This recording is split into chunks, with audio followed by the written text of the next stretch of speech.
Sugeng dalu sedherek Nuwun Sewu dimanapun Anda berada. Kali ini podcast Rawung Gayeng sudah kedatangan tamu dan beliau datang dari luar Pulau Jawa. Oke, kita langsung aja dengan Pak siapa ini Nuwun Sewu? Pak Muhammad Nurung. Bapak Muhammad Nurung. Pak Muhammad Nurung dari mana ini Nuwun Sewu? Dari Kota Jambi. Dari Kota Jambi. Dan podcast Rawung Gayeng kali ini menceritakan tentang kisah pengalaman mistis. Sebelum kita lanjut untuk Pak Nurung menceritakan tentang kisah pengalamannya, kita ngopi dulu. Monggo Pak, kita ngopi dulu. Karena singkatan kopi adalah karena otak perlu inspirasi. Monggo.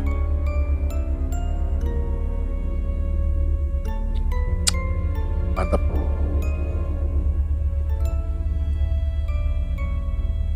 Oke, kita langsung aja ke cerita daripada Pak Nurung. Pak Nurung, Nuwun Sewu ini Pak Nurung. Pak Nurung, cerita pengalaman mistis yang pernah Anda alami ini pertama kali atau yang keberapa kali Pak Nuwun Sewu dalam hidup Pak Nurung Nuwun Sewu? Yang pertama kali. Pertama kali ya? Benar. Oke. Nuwun Sewu bisa ceritakan sejak tahun berapa atau tahun berapa kejadian tentang yang berbau mistis ini Pak Nuwun Sewu? Kejadiannya tahun 98 Mas. 98 ya. Benar. Oke. Terus? Pada saat itu pada tahun 98 itu saya masih SMA Mas Bu. Masih SMA. Iya benar ya. SMA. Pada tahun 98 itu musim kemarau. Musim kemarau iya Mas Bu. Saya sebagai anak kos pada saat itu, kalau musim kemarau kita di sana itu berlomba-lomba bangun siapa yang cepat Mas. Iya. Tujuannya ingin mengambil air di sumur. Jadi siapa yang bangun duluan dia yang bisa mandi. Ah, gitu ya. Iya. Oke. Terus? Jadi pada saat itu saya pasang alarm itu saya setel di jam 2. Jam 2 dini hari. Iya, benar Mas Bu. Jam 2 itu saya ingin mengambil air, tapi sebelum saya keluar saya melihat dari jendela Mas Bu. Saya melihat dari jendela, saya lihat seperti ibu kos lagi mengambil air, tapi airnya nggak naik-naik Mas Bu. Oh. Ya, airnya nggak naik-naik, tetapi dereknya tetap berbunyi. Iya, tetap berbunyi. Kejadiannya itu sekitar lebih kurang hampir 1 jam Mas Bu. Hampir 1 jam. Iya. Okay. Kalau boleh saya ulang, berarti saat itu masih ingat nggak harinya hari apa Pak? Kalau harinya hari Rabu. Hari Rabu. Iya. Okay. Di hari Rabu dini hari jam 2 itu kan dengan melihat di sumur ya Pak ya? Iya Mas Bu. Ada penampakan seorang wanita yang mirip dengan ibu kos. Benar. Oke. Dan saat itu wanita yang mirip ibu kos itu sedang menimba air gitu ya Pak ya? Benar Mas. Oke. Tetapi timbanya atau itu kan biasanya kalau di sumur itu kan ada embernya. Benar ya. Itu dia tidak naik-naik gitu ya? Naik Mas Bu, tapi dereknya berbunyi. Dereknya berbunyi tapi airnya ember dan airnya tidak naik gitu tidak ya? Naik, tidak naik. Itu kejadian 1 jam? Lebih kurang 1 jam Mas Bu. Lebih kurang 1 jam. Oke. Terus Pak Nurung? Ya, karena pada saat itu pikiran saya juga nggak kemana-mana Mas Bu. Saya hanya tertuju ini ibu kos. Itu Mas gitu Bu. Ya. Okay. Karena saya rasa penasaran, airnya nggak naik, akhirnya saya tetap perhatikan lewat jendela Mas Bu. Ya, di jendela itu jendela kamar Pak Nurung saat? Ya benar. Di jendela saya perhatikan, tapi lama kelamaan saya perhatikan itu si perempuan yang saya lihat tadi ini berjalan Mas Bu. Dia berjalan ke samping, terus berjalan lagi ke arah tempat perempuan mandi gitu Mas Bu. Berarti kalau boleh saya tegas, perempuan yang mirip ibu kos itu berjalan ke kanan gitu ya, kalau boleh saya gambarkan ya, saya gambarkan berjalan ke kanan terus kemudian maju terus kemudian ke kiri masuk ke kamar mandi wanita itu ya Pak ya? Benar. Berarti kalau boleh saya bayangkan, di sumur itu ada 2 kamar mandi, gitu ya Pak ya? Ya benar. Yang sebelah kanan itu wanita, yang sebelah kiri pria. Ya. Oke. Karena kalau saya bayangkan gini Pak Nur, Pak bisa bayangkan, sumur itu terkesan kayak ada apa ya? Kalau nun sewu, kayak ada bak kecil, terus dari nimba, terus dimasukkan ke bak kecil itu, terus kemudian airnya itu masuk ke dalam kamar mandi gitu ya Pak ya? Iya, iya Mas Bro. Ya. Terus gimana Pak? Bisa dilanjut mungkin ceritanya? Ya, itu memang dia kalau kita nimba itu ada 2 tempat. Jadi tempat penampungan air Mas Bro. Jadi di situ di saat itu kalau memang kita mau mandi, ya airnya kita masukin ke dalam bak. Ke dalam bak kecil itu ya? Benar Mas. Langsung menuju ke kamar mandi. Iya. Oke. Terus itu setelah perempuan yang mirip ibu kos ini masuk ke dalam kamar mandi wanita, setelah itu ada kejadian apa Pak? Setelah itu perempuan ini nggak keluar lagi Mas Bu? Nggak keluar lagi. Iya, nggak keluar lagi. Hampir jam 3 ibu kos keluar, Mas Bu. Ibu kos keluar, akhirnya saya kan penasaran, berarti yang saya lihat tadi bukan ibu kos, Mas Bu. Gitu. Atau memang mungkin bajunya berbeda? Enggak, dia tidak pakai baju Mas Bu. Jadi yang saya lihat itu rambutnya panjang, terus pakai sarung Mas Bu. Oh. Iya, pakai sarung. Di saat juga dia geser itu, saya nggak ngelihat kakinya Mas Bu. Oh gitu. Iya. Berarti kalau boleh saya gambarkan, saat itu kayak terkesan pakai sarung dibuat, kalau orang Jawa itu buat kemben gitu ya Pak? Ya benar. Kayak orang mau mandi gitu ya Pak? Iya. Oke. Dan saudara dan saya dimanapun Anda berada, nanti saya akan coba untuk mengilustrasikan ya, sosok wanita yang dilihat oleh Pak Nurung saat itu.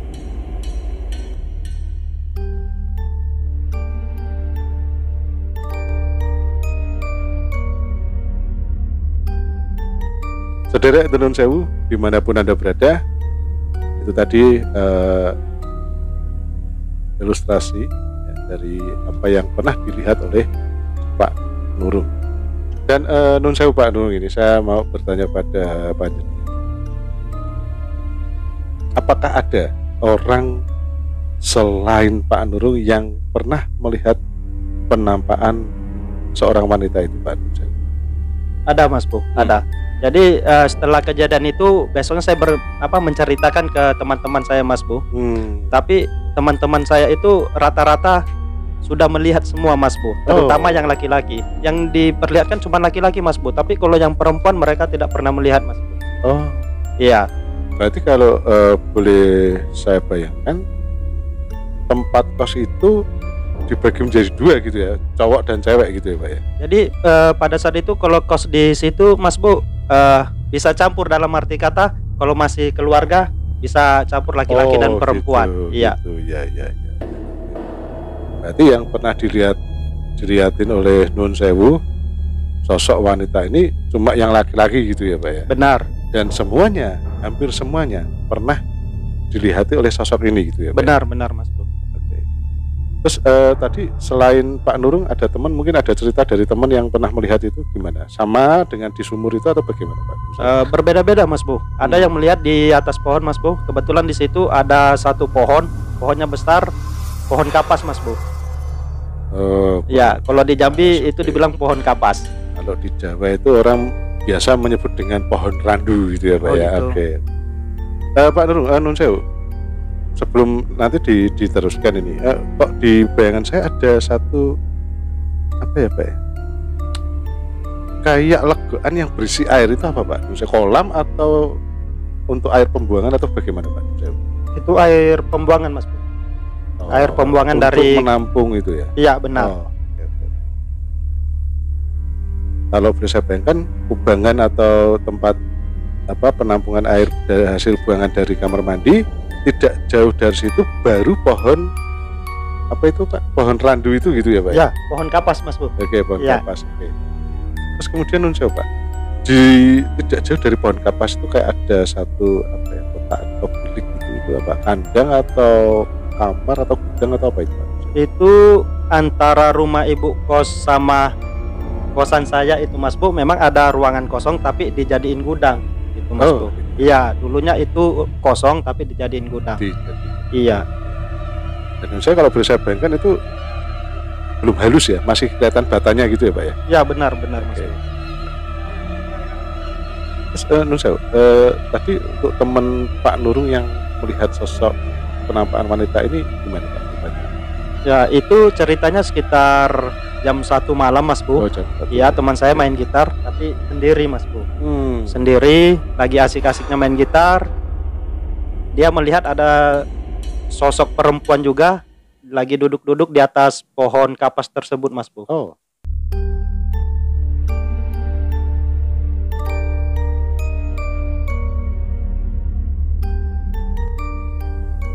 saya bayangkan gini Pak, teman Pak Nurung yang main gitar tuh kayak duduk di apa ya, kayak kursi yang terbuat dari bambu gitu ya, tidak di bawah pohon kapas itu atau gimana Pak Nun Sewu? Ya, jadi memang bukan di bawah pohon kapas Mas Bu. Pohon kapasnya agak di belakang, tapi di depan pohon kapas itu ada pohon nangka. Oh, ya, pohon nangka. Jadi itu kursi memang dibuat memang nyatu di pohon nangka. Iya benar Mas Bu. Jadi kursi itu ya tempat-tempat anak-anak nongkrong di situ Mas Bu. Oh gitu, kalau malam hari rokok-rokokan di situ gitu ya Pak? Ya benar Mas Bu. Nah, terus sempat cerita nggak untuk kapan itu terjadi, mungkin hari apa itu untuk teman itu? Kalau teman saya nggak cerita Mas Bu hari apa, ya, tapi dia cuma menceritakan melihat sosok wanita ya, itu. Kalau Pak Nurung sendiri itu Nun Sewu hari apa itu? Kalau saya hari Rabu Mas Bu. Oh, Rabu malam. Iya, Rabu malam. Rabu dini hari ya? Iya, benar. Oke, itu Nun Sewu Pak. Di dalam satu lokasi itu ada berapa kamar Pak? Jadi kalau di waktu saya ngekos di sana, namanya di sana itu Rumah Bedeng Mas. Oh. Ya, Rumah Bedeng. Jadi di situ ada 5 bedeng Mas Bu. Jadi 5 bedeng atau 5 kamar itu Pak ya? Enggak, 5 bedeng. Jadi satu bedeng itu ada 1 kamar, ada yang 2 kamar. Oh, begitu Mas Bu. Kayak kontrakan gitu ya? Benar. Ya? Oh gitu. Iya. Oke. Nun Sewu Pak Nurung, berapa lama Pak Nurung untuk kos di bedeng atau kontrakan itu Pak? Kalau di situ sebelum saya Mas Bu, memang pertama kali di situ kakak saya yang paling tua Mas Bu. Oh. Ya, jadi setelah kakak saya, kalau saya di situ sekitar 3 tahun Mas Bu. Iya. Untuk kakak sendiri pernah bercerita nggak tentang penampakan wanita tersebut? Kalau saya bercerita untuk di rumah situ saya bercerita, tapi kakak saya juga menjawab rata-rata di sini yang diperlihatkan laki-laki. Oh gitu Pak. Iya, jadi secara tidak langsung kakak mungkin pernah melihat penampakan itu gitu ya Pak ya? Kalau kakak, karena di sana kakak itu untuk perempuan Mas Bu. Oh iya, kakaknya jadi Pak Nur ini perempuan ya, Mas Bu. Gitu, iya gitu. Jadi dia tidak pernah melihat. Memang yang diperlihatkan di situ khusus laki-laki. Tapi memang mengiyakan kalau di situ ada satu penampakan wanita gitu ya Pak? Benar. Mungkin ada cerita lain Pak Nur? Kalau cerita lain nggak ada Mas Bu. Nggak ada ya? Iya, karena pengalaman mistik saya cuma satu ini. Cuma satu ini, dan ini seumur hidup baru sekali ini ya? Benar Mas Bu. Oke, sangat menarik sekali ya. Mungkin ada lagi yang perlu ditambahkan Pak Nurung, Nun Sewu? Oh, nggak ada lagi Mas Bu. Nggak ada lagi ya. Oke. Dan sederek Nun Sewu dimanapun Anda berada, itu dia tadi cerita pengalaman mistis yang pernah dialami oleh Pak Nurung yang berasal dari kota Jambi. Dan kejadian itu dialami di tahun 1998 ya Pak ya? Benar Mas Bu. Oke. Dan sederet Nun Sewu dimanapun Anda berada, bagi sederet Nun Sewu yang ingin bercerita tentang pengalaman mistis yang pernah dialami, nanti bisa menghubungi kami di deskripsi nanti ya, dan nanti kita akan bisa tampilkan di sini dan bisa share cerita tentang pengalaman mistis daripada sederet Nun Sewu. Dan sederet Nun Sewu dimanapun Anda berada, cukup sekian untuk podcast Rawung Gayeng dengan tajuk cerita pengalaman mistis. Ikuti terus podcast Rawung Gayeng Dan jangan lupa untuk like, share, dan subscribe. Sugeng Dalu, Rahayu, Rahayu, Rahayu, Rahayu.